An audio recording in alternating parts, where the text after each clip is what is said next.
The midday light poured through the skylight of Heart Dynamics' main lobby, casting geometric shadows across polished marble floors.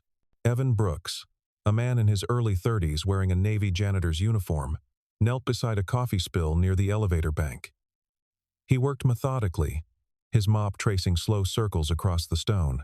The lobby hummed with the quiet efficiency of a Tuesday afternoon, executives crossing toward glass-walled conference rooms, the distant ping of arriving elevators, the rustle of tailored suits against leather briefcases. Then Olivia Hart stepped out of the executive elevator. She paused, scanning the lobby with the practiced assessment of someone who owned every square foot of it. Her gaze landed on Evan. She walked toward him, heels clicking softly, and stopped just close enough that he looked up. Her voice came out barely above a whisper, as if she feared hearing her own words. "I don't have a husband. Can I have a date with you tonight?" Evan froze. His mop hung suspended in midair, dripping onto marble. A flash of light cut through the moment, sharp, sudden, unmistakable. Someone had taken a photo, and from that second, everything began. By 4 o'clock that afternoon, the image had spread through every department like wildfire through dry brush. The photo showed Olivia Hart, CEO of a $700 million conglomerate, leaning toward a maintenance worker in the middle of the company lobby. The angle made it look intimate. The lighting made it look intentional. The caption that accompanied it through internal email chains and group texts made it look scandalous. Evan kept his head down through the rest of his shift, but the whispers followed him from floor to floor. In the third-floor break room, 2 women from accounting stopped talking when he entered. On the 5th floor, a junior analyst smirked and said, "Guess we know who's getting a raise." Evan said nothing.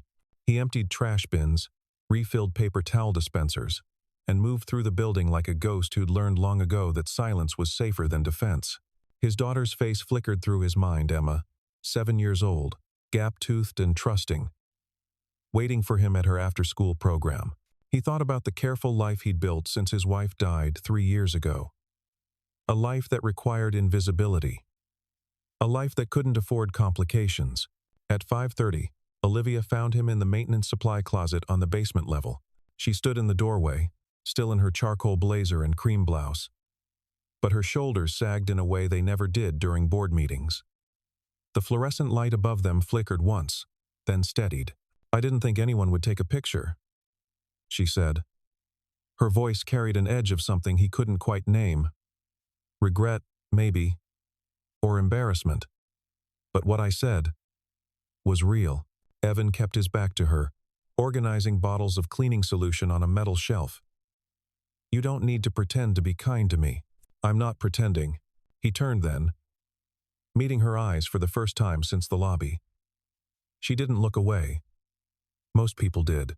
Most people couldn't hold his gaze for more than a few seconds before their eyes slid to his uniform, his mop bucket, the invisible barrier between their worlds. "Why me?" he asked. Olivia's jaw tightened. "Because you're the first person in this building who's looked at me like I'm just a person. Not a title. Not a check to cash. Just someone."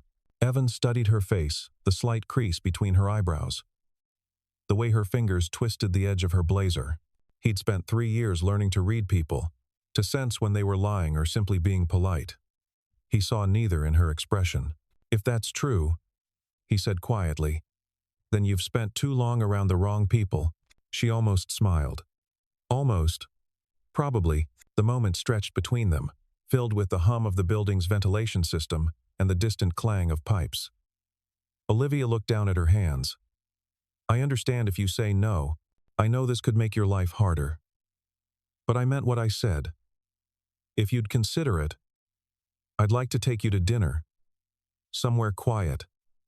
Somewhere we can just talk." Evan's first instinct was to refuse. His second instinct was to ask why someone like her would risk her reputation on someone like him. But a third instinct, one he'd buried under 3 years of grief and exhaustion, whispered that maybe, just once, he deserved to say yes to something that wasn't about survival. "If we do this," he said, "we do it my way." Olivia straightened. "What does that mean?" 3 rules. No reporters. No talk about titles or positions. And if I feel like you're performing like you're playing a role, I leave. No explanation. No second chance. She held his gaze. Fair. Evan nodded slowly. Then we can talk about it. Olivia turned to leave, but paused at the doorway. Thank you, she said, for not assuming the worst about me. After she left, Evan stood alone in the supply closet, surrounded by industrial cleaner and mop heads, trying to understand what had just happened. His eyes drifted to a shelf near the back wall where a small box sat wrapped in silver paper. A tag read, Maintenance Staff. From O.H. He'd seen these boxes every Christmas for the past 3 years. Always signed with those initials. Always containing something thoughtful: gift cards to grocery stores, warm gloves, insulated thermoses. He picked up the box, turning it over in his hands. The tape had yellowed slightly. It had been sitting there since last December. Olivia Hart had been sending gifts to the maintenance staff for years, gifts that no one else in the building ever thought to give. Gifts that required her to notice people that most executives never saw. Maybe she wasn't pretending. Maybe she'd been seeing him all along. The next morning, Evan sent a text to the number Olivia had slipped him on a business card before leaving the closet. 3 words. You picked the place. Her reply came 30 seconds later. Let me think about it. 2 hours later, another text. How about the company cafeteria? Tonight. 9 o'clock. After everyone's gone, Evan stared at the message. The cafeteria. Not a restaurant. Not a hotel bar. Not somewhere that required him to pretend he belonged in her world. Somewhere neutral. Somewhere that belonged to both of them equally, at least after hours. He texted back, See you there. The cafeteria at 9 o'clock felt like a different planet. The overhead lights had been dimmed to energy-saving mode, casting long shadows across empty tables. The smell of industrial coffee lingered in the air, mixing with the faint scent of bleach from Evan's earlier cleaning shift. He arrived first, still in his work uniform, carrying a paper bag with 2 sandwiches he'd picked up from a deli 3 blocks away. Olivia arrived 10 minutes later. She'd changed out of her business attire into a simple white button-down shirt and dark jeans. No jewelry except small silver earrings. No makeup beyond what might have been left from earlier in the day. No security detail following 3 paces behind. She looked like someone who'd just come from a casual dinner with friends. Not the CEO of a company that employed 4,000 people. She saw the sandwiches and smiled a real smile, not the practiced one he'd seen in company newsletters. You brought food. Figured the vending machines might not cut it, Evan said. They sat across from each other at a table, near the window overlooking the parking lot. Sodium lights painted the asphalt in pools of orange and shadow. A few scattered cars remained security guards doing their rounds, cleaning crews wrapping up their shifts. Olivia unwrapped her sandwich slowly, as if buying time to figure out what to say. Evan watched her, trying to reconcile this woman with the one he'd seen commanding boardrooms, the one whose signature appeared on policy memos and quarterly reports. Okay, she said finally. Let's try something. 60 seconds. We each say something true. Something we don't usually tell people. No judgment. No follow-up. Unless we want to give it. Evan raised an eyebrow. Is this a boardroom tactic? It's a desperation tactic, Olivia said. I don't know how to do this. I don't know how to sit across from someone and not be the CEO. But I want to try. The honesty in her voice cut through his skepticism. He nodded. You go first. Olivia took a breath. I'm terrified that everyone only sees my title. That if I lost this job tomorrow, no one would remember my name. They'd just remember the position. I'm scared I've built a life where I'm completely replaceable. The words hung in the air between them. Evan could hear the hum of the refrigerators behind the serving line, the distant whoosh of the HVAC system cycling through its evening routine. He thought about his own invisibility, the way people looked through him every day. But her fear was different, not about being unseen, but about being seen as nothing more than a function. My turn, he said. I'm scared people only see my uniform. That they think I'm stupid because I mop floors. That they assume I'm here because I couldn't do anything else. I'm terrified that my daughter will grow up ashamed of what I do for a living. Olivia set down her sandwich. Her eyes hadn't left his face. Do you think she will be? I don't know. Right now, she thinks I'm a hero because I can fix the water fountain at her school. But she's 7. In a few years, she'll understand how the world works. She'll see what I see. And what do you see? Evan leaned back in his chair. I see a system that decided my value based on my job title before it ever met me. I see people who step over me in hallways. I see executives who drop trash 3 feet from garbage cans because they know someone like me will pick it up. I see a world where my daughter's medical bills cost more than I make in 6 months, and nobody thinks that's strange. The air between them shifted. Olivia's expression had gone still, her eyes fixed on his with an intensity that felt almost uncomfortable.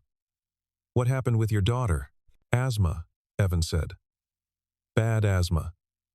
3 years ago, she had an attack that put her in the ER. The inhaler prescription cost $200. I didn't have $200. I was standing at the pharmacy counter trying to figure out if I could split it across 3 credit cards when someone behind me paid for it. Just walked up, handed the pharmacist cash, and left before I could say thank you. Olivia's hand had gone still on the table. Did you ever find out who it was? No. I tried.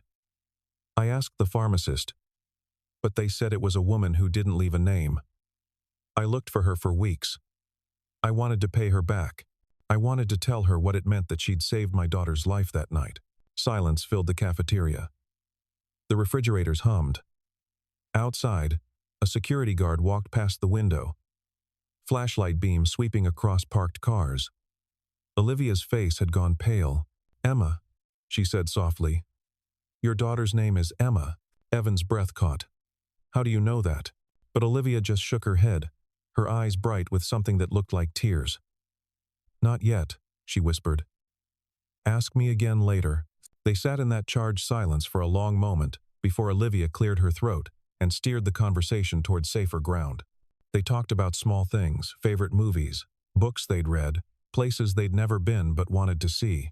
Evan learned that Olivia had grown up in Portland, that her father had built Heart Dynamics from a 3-person consulting firm into the empire it was now, that she'd taken over the CEO role at 29 when he died suddenly of a heart attack. People said I was too young, she said. They were probably right. But I couldn't let it fail. It was the only thing he left me that mattered. Did he leave you anything else? Evan asked. Olivia's smile turned sad.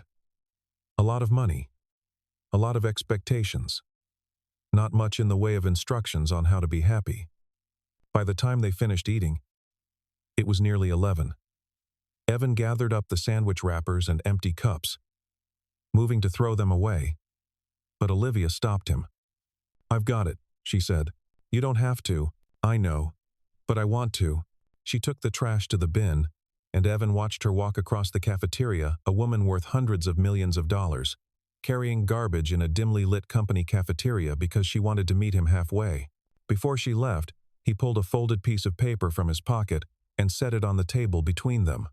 I wrote this during my break. I was going to throw it away, but I think you should have it. Olivia unfolded the paper. In neat handwriting, it read, You've confused me, but honestly. She looked up, and for the first time all night, she smiled without reservation. That might be the nicest thing anyone said to me in years. 2 days later, Evan was in the basement hallway replacing the wheels on an industrial floor buffer when he heard footsteps behind him. He looked up to find Olivia standing there, still dressed for the office, but with her blazer slung over one arm and her hair slightly disheveled. The buffer upstairs is broken, she said, making a terrible grinding noise. Thought you'd want to know. Evan stood, wiping grease from his hands with a rag. I can take a look. I'll walk with you. They took the elevator in silence, the mechanical hum filling the space between them. Evan was acutely aware of the difference in their clothing, his grease-stained uniform versus her tailored slacks and silk blouse. But Olivia seemed unbothered. She leaned against the elevator wall, watching the floor numbers tick upward. I've been thinking about our conversation, she said. About being seen. Yeah? I realized something. I spend every day trying to prove I deserve this job. Trying to show I'm as smart as my father, as capable as the men who think they should be sitting in my chair. I've built an entire identity around being unshakable. And somewhere along the way, I forgot how to just be a person who makes mistakes and admits when she's scared. The elevator dinged. 7th floor. They stepped out into a corridor, lined with conference rooms. The floor buffer sat near the far end, plugged in but silent. Evan knelt beside it, checking the wheels and motor housing. "You're allowed to be both," he said without looking up. "The CEO who knows what she's doing, and the person who's figuring it out." "Are you?" Olivia asked. "Allowed to be both?" Evan glanced at her. "What do you mean?" "The janitor who cleans floors and the man who clearly knows how to fix anything mechanical. The single father who's doing everything right and the person who's exhausted and barely holding on. You're allowed to be both, too." Evan's hands stilled on the buffer. Nobody had said something like that to him since his wife died. Nobody had given him permission to be tired and competent at the same time. He found the problem a worn belt inside the motor housing. Simple fix. He reached into his tool bag for a replacement. Installed it in under 3 minutes. Then plugged the machine back in. It hummed to life, smooth and steady. Sometimes, he said, you just have to slow down for a minute. Give the machine time to reset. Then it works again. Olivia knelt beside him, her expensive slacks touching the industrial carpet. She watched him work with the kind of attention people usually reserved for things they thought mattered. Board presentations, contract negotiations, quarterly earnings calls. But she was watching him change a belt on a floor buffer with that same focus. "I've been running too fast," she said quietly. "Yeah," Evan said. "Me too." The buffer's headlight cast both their shadows across the hallway, his in work boots and cotton twill, hers in leather heels and pressed fabric. Different worlds, same exhaustion. They sat there for a moment, neither of them moving, just breathing in the quiet hum of a machine that worked again.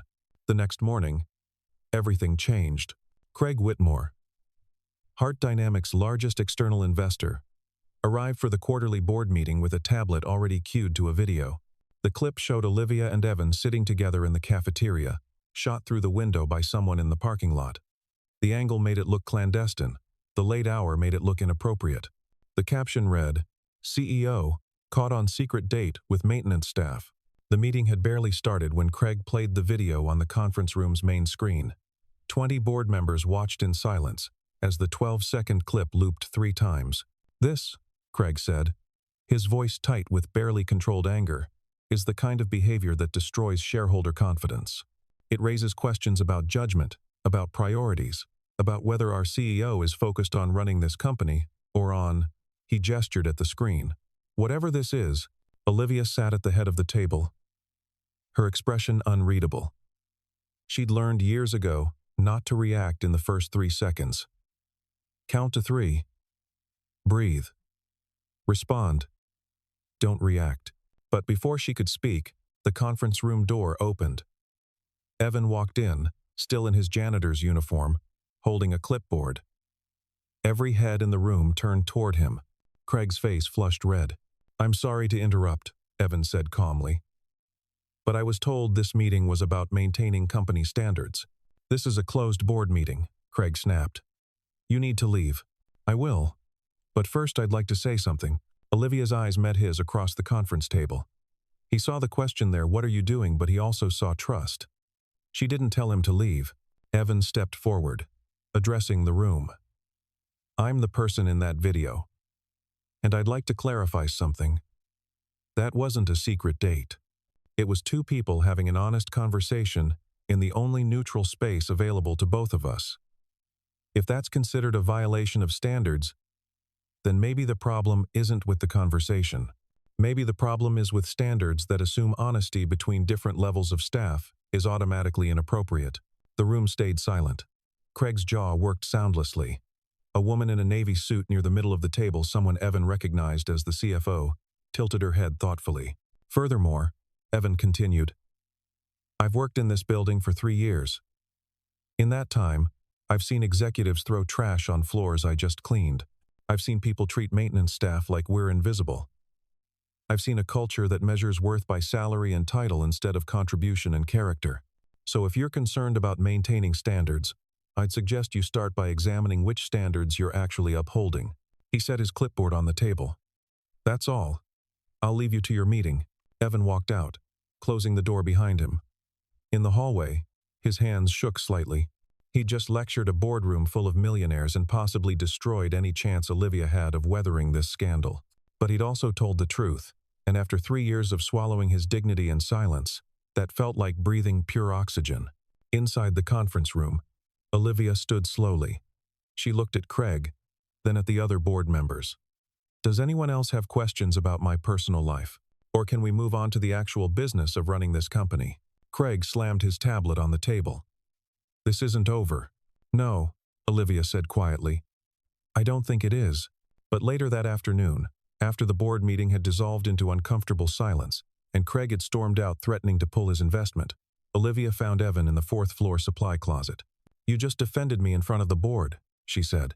I defended honesty in front of people who'd forgotten what it looked like. Olivia leaned against the doorframe. You also probably cost me my biggest investor. Did I? She smiled, tired but genuine. No. Actually, you gave the other board members permission to say what they'd been thinking for years. Craig's been a bully for a long time. Nobody wanted to be the first to stand up to him. You just made it easier. Evan organized bottles of glass cleaner on a shelf, giving his hands something to do. I shouldn't have interrupted your meeting. Yes, you should have. You saved me from my first punch. That's worth something. They stood in the small closet surrounded by mops and industrial supplies, and Evan felt the weight of the morning settle between them. Not heavy. Just present. Real. Thank you, Olivia said softly, for not letting me face that alone. 3 weeks later, Evan noticed something strange in the building's energy bills. He'd been tracking them casually for months. Part of his job involved turning off lights in empty conference rooms and adjusting thermostats in unoccupied offices, but the numbers didn't make sense. Heart Dynamics was spending nearly 30% more on utilities than a building of its size should require. He started paying closer attention. He noticed that cleaning crews worked scattered shifts throughout the day, which meant lights and HVAC systems stayed on in different zones at different times. He noticed that the building's massive floor buffers ran on overlapping schedules, drawing peak power during the most expensive rate hours. He noticed that conference rooms were heated and cooled to full occupancy standards, even when they sat empty for days at a time. Evan pulled out a notebook and started sketching a different system, a rotation schedule that consolidated cleaning shifts to specific zones, allowing entire floors to go dark during off hours.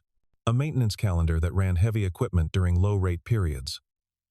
A smart thermostat protocol that adjusted temperatures based on actual room usage rather than assumed occupancy. He called it the clean cycle system. And according to his rough calculations, it could cut energy costs by at least 25%. The question was what to do with it. He was a janitor. Nobody asked janitors for efficiency proposals. Nobody expected maintenance staff to redesign operational systems. If he brought this to his supervisor, it would get lost in bureaucratic channels and forgotten within a week. So he did something he'd never done before. He texted Olivia, I found something. Can we talk? She replied within minutes. My office. 6 o'clock. Evan had never been to the executive level before. The elevator required a keycard he didn't have, so Olivia met him on the 10th floor and rode up with him to 12. The executive suite looked like a different building, entirely floor-to-ceiling windows, leather furniture, abstract art on walls painted in soothing grays and whites. Olivia's office was corner-facing, with views of Seattle's skyline stretching toward Elliott Bay. Evan stood in the doorway, suddenly aware of his uniform, his work boots leaving faint marks on pristine carpet. Come in, Olivia said. Close the door. He stepped inside. She gestured to a chair across from her desk. But Evan shook his head. I'd rather stand. This won't take long. Okay. He pulled out his notebook, flipped to the pages covered in diagrams and calculations, and set it on her desk. Your energy bills are too high. I know why. And I know how to fix it.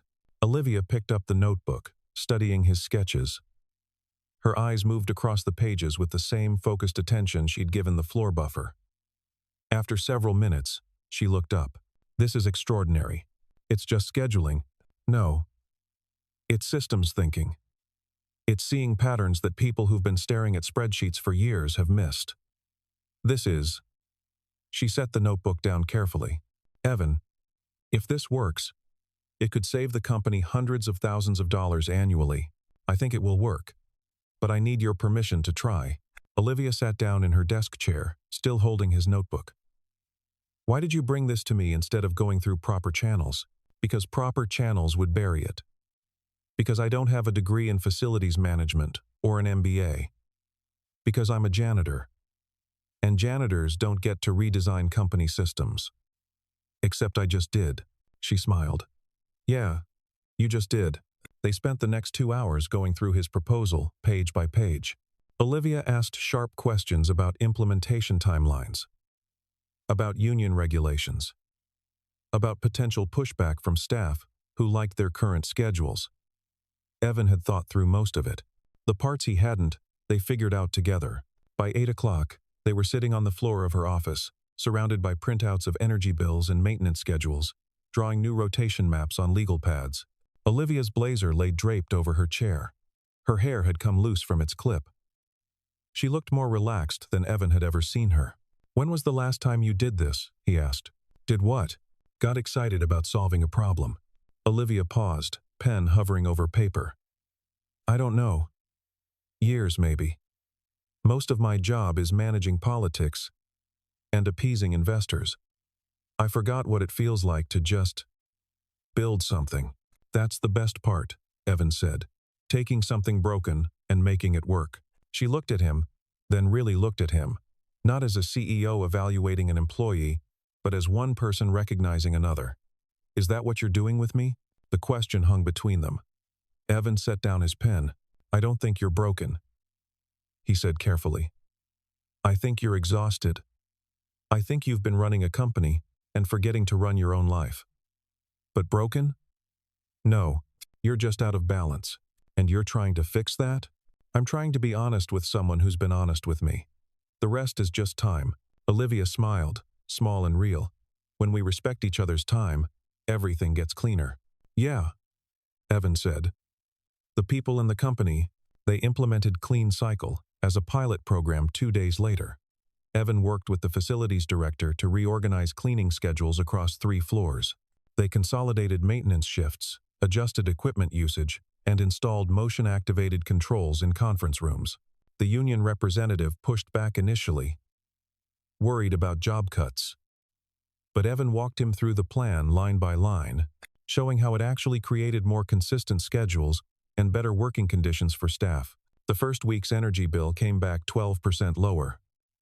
The second week, 18%. By the end of the third week, Hart Dynamics had reduced its utility costs by 27%.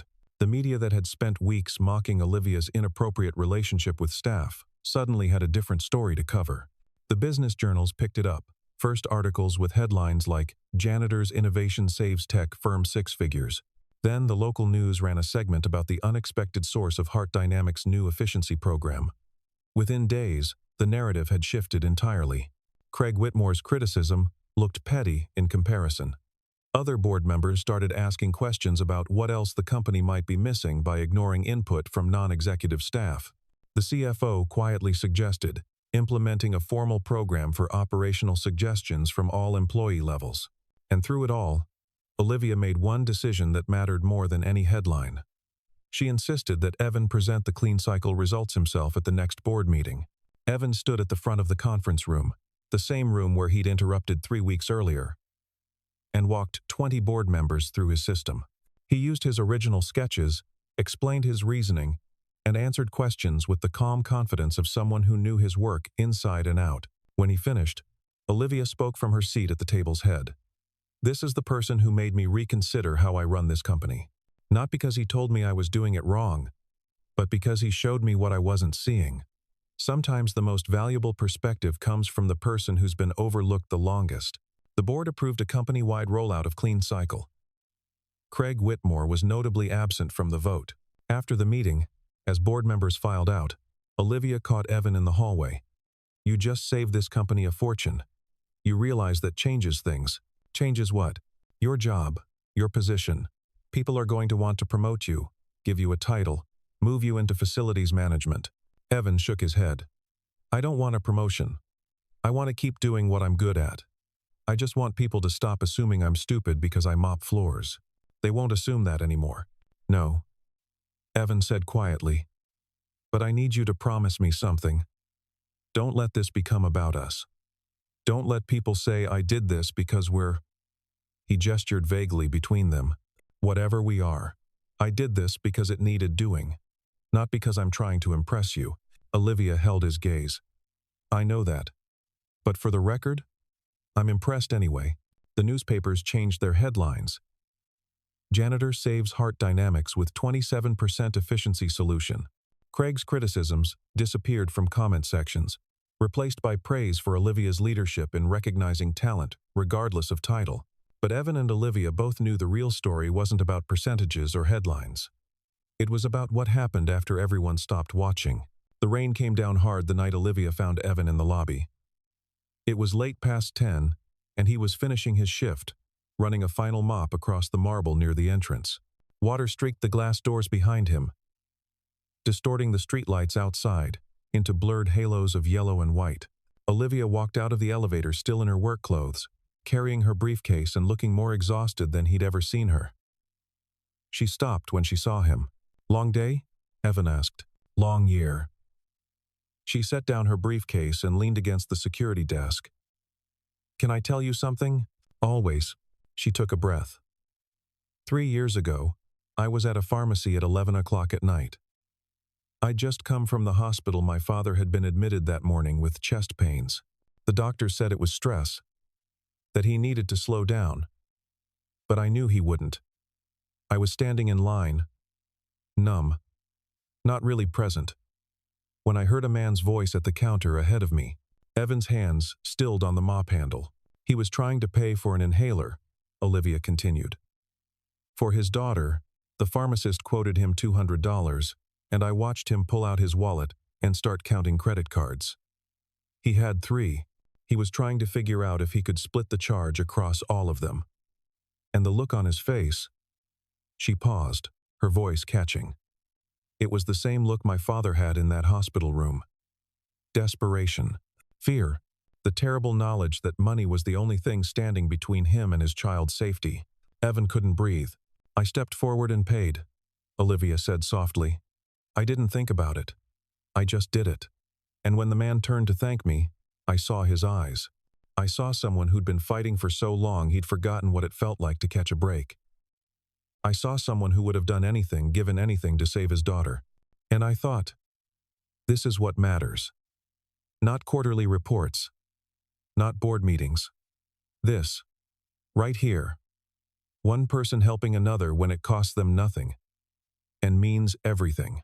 Tears were running down Evan's face now, silent and unchecked. Why didn't you tell me before? Because I didn't want you to feel obligated. I didn't want you to say yes to dinner because you thought you owed me something. I wanted you to say yes because you wanted to. That was you, Evan whispered. You saved Emma's life that night. No. You saved her life. I just paid for the medication. You're the one who's been showing up every day since then, working 2 jobs, keeping her healthy, raising her alone. You're the hero in that story. I was just passing through. Evan set down his mop. He crossed the lobby and stood in front of Olivia, this woman who'd hidden her kindness behind a corporate title, who'd been helping people for years without ever asking for credit. The lunch that day, he said. When you asked me out, that wasn't random, was it? No. I recognized you. I'd been watching you for 3 years, wondering if you remembered me, wondering if I should say something. And then one day, I just couldn't stay silent anymore. I wanted to know if the man I'd met in that pharmacy was the same person I saw in this building every day. I wanted to know if I'd imagined the kindness in your eyes. And? Olivia smiled through tears. You're exactly who I thought you were. They stood in the empty lobby, rain hammering against glass, the city beyond blurred and distant. Evan reached out and took her hand the first time he'd touched her beyond a handshake, beyond the careful boundaries they'd maintained for weeks. Thank you, he said. For Emma, for everything. Thank you, Olivia replied, for reminding me why any of this matters. They didn't kiss. They didn't make promises or declarations. They just stood together in the quiet space between their worlds, holding on to something fragile and real. 1 month later, The main lobby of Heart Dynamics gleamed under afternoon light. Evan had just finished his shift, leaving the marble floors spotless and the windows streak-free. The building hummed with its usual rhythm, employees heading home, elevators chiming, the soft rustle of endings and beginnings. Olivia emerged from the executive elevator carrying a small folding table and 2 chairs. She set them up in the center of the lobby, right where everything had started, and began arranging 2 simple place settings: paper plates, plastic utensils, napkins folded into neat triangles. Evan watched from near the supply closet, still in his uniform, a smile tugging at his lips. "What are you doing?" "Setting a table. I can see that." "Why?" Olivia looked up, her expression open and unguarded. "Because we started something here. Because this lobby has seen every version of us, the awkward beginning, the photographed moment, the clean cycle diagrams we sketched on legal pads at 2 in the morning. It feels right to come back here. To do this properly." Evan walked toward her slowly, taking in the scene she'd created. No photographers lurked in corners. No board members watched from above. No social media posts would capture this moment. It was just the 2 of them in a space that belonged equally to both of them. "No reporters," he said. "No reporters. No talk about titles. Just Olivia and Evan." He stopped across the table from her. Just a janitor and the woman who stopped to see him. Olivia had ordered dinner from a small Italian restaurant 2 blocks away. Nothing fancy, just good pasta and fresh bread. They ate slowly, talking about Emma's upcoming school play, about the company's new initiative to source employee suggestions from all departments, about the novel Evan had been reading during his lunch breaks. The lobby gradually emptied as evening settled over Seattle. The skylight above them shifted from blue to purple to deep indigo. Streetlights flickered on outside, their glow reflecting off polished marble floors. "I've been thinking about something," Olivia said, setting down her fork. "About what you said that first night in the cafeteria. About being scared Emma would grow up ashamed of what you do. I remember. I don't think she will be. I think she'll grow up knowing her father is someone who sees problems and fixes them. Someone who treats people with dignity regardless of their title. Someone who taught a CEO that the most valuable lessons sometimes come from the people who've been invisible the longest." Olivia paused. "That's not something to be ashamed of. That's something to build a life around." Evan felt emotion tighten his throat. "You've changed my life," he said quietly. "You know that?" "No. You changed your own life. I just gave you a reason to show people what you're capable of." "That's the same thing." Olivia smiled. "Maybe it is." They finished eating as the lobby lights dimmed to their evening setting, casting long shadows across the space. Evan helped Olivia clear the table, folding chairs and stacking paper plates with the practiced efficiency of someone who'd been cleaning up after people his entire life. But this time felt different. This time, he was cleaning up after himself. After both of them. After a moment that belonged to them equally. Before they left, Olivia turned back to look at the empty lobby, the space where she'd taken a chance on honesty, where Evan had risked vulnerability, where 2 people from different worlds had found common ground in the simple act of seeing each other clearly. "No rings," she said softly. "No contracts. No promises we're not ready to make yet. Just this," Evan agreed. "Right here. Right now. 2 people sharing dinner in a space they both helped make clean." He took her hand. 2 people who decided to stop being invisible to each other. They walked toward the exit together, past the spot where the photograph had been taken, past the elevator where everything began, past the marble floors that Evan had mopped 1,000 times without ever imagining they'd lead him here. Outside, the rain had stopped. The streets gleamed wet under sodium lights. Seattle stretched out before them, full of possibility and unknowns, and the quiet promise that sometimes the most extraordinary things begin with the simplest acts of courage. Olivia squeezed his hand once before letting go. "Same time next week?" Evan smiled. "I'll bring the sandwiches. I'll bring the honesty. That's all we've ever needed." They parted ways in the parking lot, Olivia toward her sedan, Evan toward the bus stop 3 blocks away where he'd catch the 45 back to Emma's after-school program. But this time, the distance between them felt smaller. This time, they both knew that different worlds didn't mean separate lives. This time, they'd built something that couldn't be photographed or reduced to a headline or explained in quarterly reports. They'd built something that existed in the space between power and humility, between expectation and reality, between the woman who owned the building and the man who kept it clean. They'd built something honest. And in a world that rarely rewarded honesty, that felt like the rarest gift of all.